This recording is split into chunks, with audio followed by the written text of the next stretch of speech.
La famille, le président américain Donald Trump aurait exprimé une forte frustration face aux options militaires proposées contre l'Iran. Pourquoi? Parce que les hauts responsables du Pentagone auraient averti la Maison-Blanche d'un point essentiel. Une frappe militaire limitée contre l'Iran ne garantirait aucun résultat rapide. Les stratèges militaires expliquent qu'une opération de quelques jours ou quelques semaines ne suffirait pas.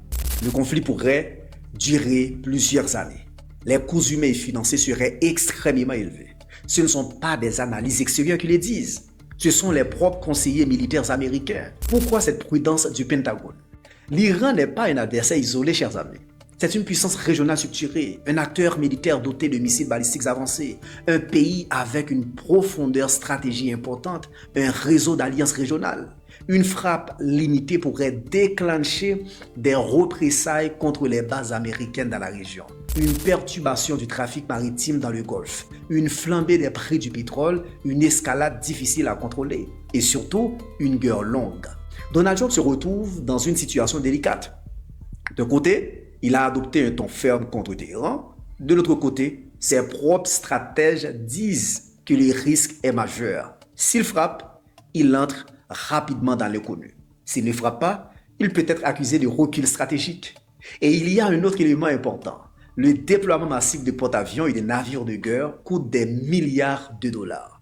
Carburant, logistique, maintenance, personnel, une opération prolongée pèserait lourdement sur le budget américain.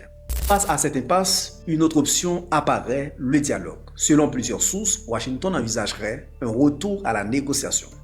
Mais ici aussi, les obstacles sont importants. L'Iran affirme défendre un droit souverain, notamment sur son programme nucléaire civil. Et Téhéran répète qu'il ne négociera pas sous pression. Le vice-président américain a lui-même reconnu que les discussions sont complexes. Cela montre qu'il existe des débats internes à Washington. Ce dossier dépasse le simple cadre USA-Iran, chers amis. Il touche, par exemple, la sécurité du Moyen-Orient, les relations avec Israël, l'équilibre énergétique mondial, la crédibilité stratégique américaine et la dynamique multipolaire. Si les États-Unis d'Amérique, c'est une hypothèse, hésitent de frapper l'Iran, cela envoie un signal au monde. Si l'Iran tient bon, cela renforce son image de résistance. En résumé, les options militaires ne sont jamais simples, surtout face à un acteur structuré comme l'Iran. Washington doit peser le coût, le risque, la durée, l'impact mondial. Et dans ce type de crise, la mauvaise décision peut redessiner l'équilibre régional pour des années. Comprendre les faits permet d'éviter les manipulations. Qu'en pensez-vous dans les commentaires? Les États-Unis d'Amérique devraient-ils privilégier la négociation ou maintenir la pression maximale? Dites-le en commentaire. À très bientôt pour une nouvelle chronique géopolitique avec Wesley. Ciao, ciao.